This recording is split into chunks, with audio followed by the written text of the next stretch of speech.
Actually ಈ ಹೈವೇಲಿ ನಿಮಗೆ break ಬೇಕು ಅಂತಂದ್ರೆ ಇದು ಒಂದು ಒಳ್ಳೆ ಸ್ಪಾಟ್ ಅನ್ಕೊಳ್ಳಿ. ಆರಾಮಾಗಿ ಕುತ್ಕೊಂಡು ಟೈಮ್ ಸ್ಪೆಂಡ್ ಮಾಡಿ ನೀವು ಹೋಗ್ಬೋದು. ಆ ಥರ ಇದೆ ಪ್ಲೇಸು.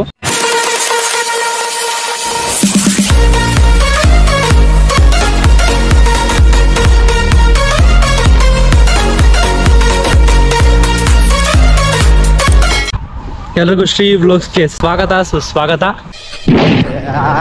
ಎಲ್ಲರೂ ಚೆನ್ನಾಗಿದ್ದೀರಾ ಅಂತ ಅನ್ಕೊಂಡಿದ್ದೀನಿ.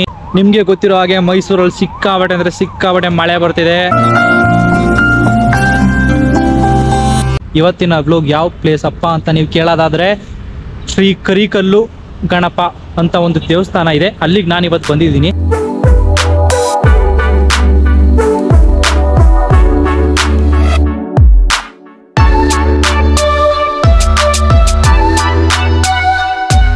ಆಕ್ಚುಲಿ ಇದು ತುಂಬಾ ದೊಡ್ಡ ಪ್ಲೇಸ್ ಅಂತ ಏನಿಲ್ಲ, ತುಂಬಾ ಚಿಕ್ಕ ಊರಲ್ಲಿ ಏನ್ ಬೇಕಾದ್ರೂ ಕೊಡೋಣ, ಅದಕ್ಕೆ ಯಾವ ಕೊಡ್ಬೇಡ ಪ್ಲೇಸ್ ಇದು. ಅದು ಎಲ್ಲಿ ಬರೋದು ಅಂತ ನೀವು ಕೇಳೋದಾದ್ರೆ ಕರ್ದಿದ್ ಕಡೆ ಎಲ್ಲ ಬರುತ್ತೆ. ಈ ಪ್ಲೇಸ್ ಬರೋದು ರಾಜೀವ್ ನಗರದ ಹತ್ರ, ಅಂದ್ರೆ ರಾಜೀವ್ ನಗರ್ ಕೊಲಂಬೇಶಿಯಿಂದ ಸಾತ್ಕಳಿಗೆ ಹೋಗ್ತೀವಲ್ಲ ರೋಡು, ಮೇನ್ ರೋಡು, ಅಲ್ಲಿ ಈ ಪ್ಲೇಸ್ ಬರುತ್ತೆ. ಈ ಪ್ಲೇಸ್ ಎಲ್ಗೂ ಬರಲ್ಲ, ಅಲ್ಲಿರತಕ್ಕೆ ನಾವು ಹೋಗ್ಬೇಕು. ಇಲ್ಲಿ ನೀವು ನೋಡ್ತಿದ್ದೀರಲ್ಲ, ಇದೇ ಕೊಲಂಬೇಶಿಯಿಂದ ಸಾತ್ಗಳಿಗೆ ಹೋಗೋ ರೋಡ್ ಇದು. ಈ ರೋಡ್ ಪಕ್ಕದಲ್ಲೇ ಇರುವಂತ ದೇವಸ್ಥಾನ ಇದು. ಈ ದೇವಸ್ಥಾನ ಶ್ರೀ ಕರಿಕಲ್ಲು ಗಣಪ ದೇವಸ್ಥಾನ ಆ ರೋಡ್ ಹತ್ರನೇ ಇರೋದು.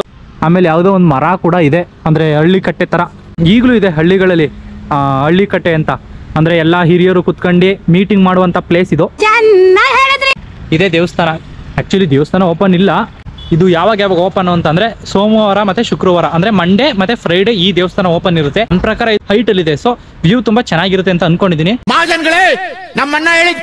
ಅಷ್ಟೇ ಅನ್ಸುತ್ತೆ ಪ್ಲೇಸ್, ಇನ್ನೇನು ಇಲ್ಲ ಅಂತ ಅನ್ಕೊಂಡಿದೀನಿ. ಅಂದ್ರೂ ಮುಂದೆ ಹೋಯ್ತಾ ಇದೀನಿ. ಗ್ರೀನರಿ ತುಂಬಾ ಚೆನ್ನಾಗಿದೆ, ಬೆಟ್ಟದ ತರ. ಅಯ್ಯಪ್ಪ, ಏನಿಲ್ಲ ಫ್ರೆಂಡ್ಸ್, ಒಂದು ವ್ಯೂ ಇದೆ ಅಷ್ಟೇ, ಏನು ಆ ಥರ ಏನಿಲ್ಲ. ಒಂದೇ ಒಂದು ವ್ಯೂ, ಚಿಕ್ಕ ವ್ಯೂ. ಒಂದು ಕಲ್ಲಿದೆ, ಮರ ಇದೆ. ಆ ಮರದಿಂದ ರೋಡ್ ಕಾಣುತ್ತೆ ಅಷ್ಟೇ. ರೋಡ್ ಯಾವ ಥರ ಕಾಣುತ್ತೆ ಅಂದರೆ ಇಲ್ಲಿ ನೋಡಿ, ಹಂಗೆ ಕಾಣುತ್ತೆ. ಅಲ್ಲಿ ಅಷ್ಟು ದೂರದಲ್ಲಿ ರೋಡ್ ಇದೆ, ಬೆಟ್ಟದ ಥರ ಅನ್ಕೊಳ್ಳಿ. ಹೋಟೆಲ್ ಚೆನ್ನಾಗಿದೆ.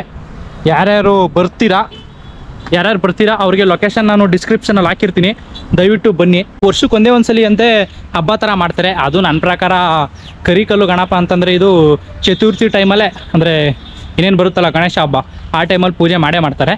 ಆಮೇಲೆ ಇನ್ನೊಂದೇನಂತಂದರೆ ಈ ದೇವಸ್ಥಾನ ಅಷ್ಟು ರೆಡಿ ಮಾಡಿಲ್ಲ, ಇನ್ನೂ ರೆಡಿ ಮಾಡ್ತಾ ಇದ್ದಾರೆ. ಅಷ್ಟು ಹಳೆ ದೇವಸ್ಥಾನನೇ, ಬಟ್ ನಿಮಗೆ ಗೊತ್ತಲ್ಲ ಯಾರು ವಿಸಿಟ್ ಮಾಡಲ್ಲ. ಸೊ ಅದರಿಂದ ಇನ್ನು ರಿನೋವೇಷನ್ ಏನು ಮಾಡೋದಿಲ್ಲ. ನೀವು ಎಷ್ಟು ಒಂದು ಪ್ಲೇಸಿಗೆ ಏನಂತಾರೆ ವಿಸಿಟ್ ಕೊಡ್ತೀರಾ, ಅಷ್ಟೇ ಆ ಪ್ಲೇಸ್ನ ರೀಸ್ಟೋರ್ ಮಾಡ್ತಾರೆ. ಇದ್ರ ಲೊಕೇಶನ್ನು ನಾನು ಡಿಸ್ಕ್ರಿಪ್ಷನಲ್ಲಿ ಹಾಕಿರ್ತೀನಿ, ಚೆಕ್ ಮಾಡಿ ಬನ್ನಿ, ವಿಸಿಟ್ ಕೊಡಿ.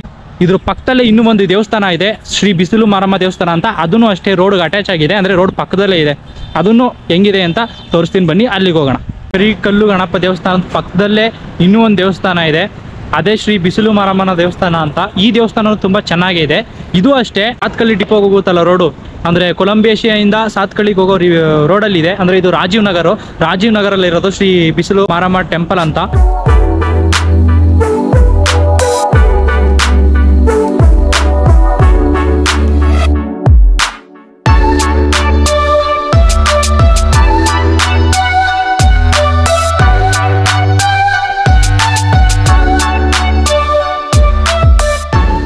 ನೋಡಿ, ಉಪ್ಪು ಮತ್ತು ಬಾಳೆಹಣ್ಣು ಎಲ್ಲ ಹಾಕವ್ರೆ. ಉಪ್ಪು ಹಾಗೆ ಬಂದರೆ ಇಲ್ಲಿ ಒಂದು ಕಲ್ಲಿದೆ ನೋಡಿ, ದೀಪ ಹಚ್ಚಿದ್ದಾರೆ. ದೀಪ ಹಚ್ಚಿದಂಗೆ ಇಲ್ಲಿ ಬಂದ್ರೇ ದೇವರು. ಕಲ್ಲು ಥರ ಉದ್ಭವ ಆಗಿ ಇಲ್ಲಿ ಪೂಜೆ ಮಾಡ್ತಾ ಇದ್ದಾರೆ ನೋಡಿ, ನೋಡ್ತಿರ್ಬೋದು. ಒಳಗಡೆನೆ ಅಂದರೆ ಏನಂತಂದರೆ ಫುಲ್ ಒಳಗಡೆ ಪೂರ್ತಿ ಗರ್ಭಗುಡಿ ಒಳಗಡೆನೆ ಚಾವಡಿ ಥರ ಮಾಡಿದ್ದಾರೆ. ಬೆಳಕು ಡೈರೆಕ್ಟ್ ಬಿಡ್ತಿದೆ, ಅಲ್ಲಿ ಯಾವುದೇ ತರಹ ಲೈಟ್ ಗೀಟ್ ಏನಿಲ್ಲ. ಅಲ್ಲೇ ಡೈರೆಕ್ಟ್ ಬಿಸಿಲು ಅಲ್ಲಿ ಬೀಳ್ತಾ ಇರೋದು ನೋಡಿ. ಬಿಸಿಲು ಮಾರಮ್ಮ ಅಂತಂದರೆ ಅಲ್ಲೇ ಡೈರೆಕ್ಟ್ ಚಾವಡಿ ಒಳಗಡೆ ಒಂಥರ ಏನಂತಾರೆ ಓಪನ್ ಮಾಡಿ ಬಿಟ್ಟಿದ್ದಾರೆ. ಅಲ್ಲಿ ಬಿಸಿಲು ಬೀಳ್ತಾ ಇದೆ, ಯಾವುದೇ ಲೈಟ್ ಗೀಟ್ ಏನೂ ಹಾಕಿಲ್ಲ. ಸೊ ಆ ಬೆಳಕಷ್ಟೇ ಅಲ್ಲಿ ಕಾಣ್ತಾ ಇರೋದು. ನೀವು ನೋಡ್ತಿರ್ಬೋದು, ಅಷ್ಟು ಬಿಸಿಲು ಅಂತ ಏನಿಲ್ಲ, ಮೋಡ ಥರ ಇದೆ. ಬಟ್ ಅಂದ್ರೂ ಎಷ್ಟು ಕ್ಲಿಯರಾಗಿ ಕಾಣ್ತಾ ಇದೆ. ಹಾಗೆ ಇಲ್ಲಿ ನೋಡಿ, ಇಲ್ಲೇ ಬರ್ದವ್ರೆ, ದೇವಸ್ಥಾನದ ಆವರಣದಲ್ಲಿ ಯಾವುದೇ ಹಳೆಯ ಫೋಟೋಗಳನ್ನು ತಂದಿಡಬಾರದು ಹಾಗೂ ಶುಚಿಯಾಗಿರಿಸಲು ಸಹಕರಿಸಿ ಅಂತ. ಇಲ್ಲಿಗೆ ಬಂದವರು ಯಾರು ಪ್ಲಾಸ್ಟಿಕ್ ಮತ್ತು ಮತ್ತೊಂದು ಮಗದೊಂದು ಏನು ಹಾಕಕ್ಕೆ ಹೋಗಬೇಡಿ, ಅಲ್ಲೇ ಬರ್ದವ್ರೆ. ಹಳೆ ಫೋಟೋ ಆಗಿರ್ಬೋದು, ಇಲ್ಲ ಪ್ಲಾಸ್ಟಿಕ್ಕು, ಆಮೇಲೆ ಈಗ ಎಕ್ಸಾಂಪಲ್ ಇಲ್ಲಿ ಪೂಜೆ ಮಾಡಕ್ಕೆ ಬರ್ತೀರಾ ಅಂತಂದರೆ ಮುಂದಕ್ಕೆ ಕಟ್ಟಿದ್ದು ಪೇಪರು, ಆಮೇಲೆ ಕರ್ಪೂರದ ಪೇಪರ್ಗಳೆಲ್ಲ ಇಲ್ಲೇ ಹಾಕ್ಬಿಡ್ತಾರೆ. ನೀವೇ ಒಂದು ಡಸ್ಟ್ಬಿನ್ ಥರ ನೋಡಿ ಅದನ್ನ ಹಾಕಿ ಇದನ್ನ ಶುಚಿಯಾಗಿ ಇಡಿಸಿ ಅಂತೆಲ್ಲ ಬರ್ದವ್ರಲ್ಲಿ. ಯಾಕಂದರೆ ನೀವು ನೋಡ್ತಿರ್ಬೋದು ಎಷ್ಟು ಕ್ಲೀನಾಗಿದೆ. ಯಾವ್ದೋ ಜಾತ್ರೆಯಲ್ಲಿ ಇಲ್ಲಿ ಪಾಷಾಣ ಮಾರೋ ಥರ ಇದ್ದಾನೆ, ಕೋಟಿಗಟ್ಲೆ ಮಾತಾಡ್ತಾನೆ. ದೇವಸ್ಥಾನ ಅಂತ ಫುಲ್ ಕ್ಲೀನಾಗಿ ಇಟ್ಟಿದ್ದಾರೆ. ಇದ್ರ ಲೊಕೇಶನ್ ಕೂಡ ನಾನು ಡಿಸ್ಕ್ರಿಪ್ಷನಲ್ಲಿ ಹಾಕಿರ್ತೀನಿ, ಚೆಕ್ ಮಾಡಿ. ಸರಿ, ಬಿಸಿಲು ಮಾರಮ್ಮ ಟೆಂಪಲ್ ಅಂತ ಹೇಳಿ ಇದ್ರ ಲೊಕೇಶನ್ ಸಹ ನಾನು ಹಾಕಿರ್ತೀನಿ, ರಾಜೀವ್ ನಗರಲ್ಲಿ ಇರೋದು ಅಂತ ಹೇಳ್ತಾ, ಈ ಬ್ಲಾಗ್ ನಿಮ್ಗೆ ಇಷ್ಟ ಆಗಿದ್ರೆ ಲೈಕ್ ಮಾಡಿ, ಕಮೆಂಟ್ ಮಾಡಿ, ಸಬ್ಸ್ಕ್ರೈಬ್ ಮಾಡಿ ಅಂತ ಹೇಳ್ತಾ ಈ ಬ್ಲಾಗ್ ಇಲ್ಲಿಗೆ ಎಂಡ್ ಮಾಡ್ತಾ ಇದ್ದೀನಿ. ಬಾಯ್.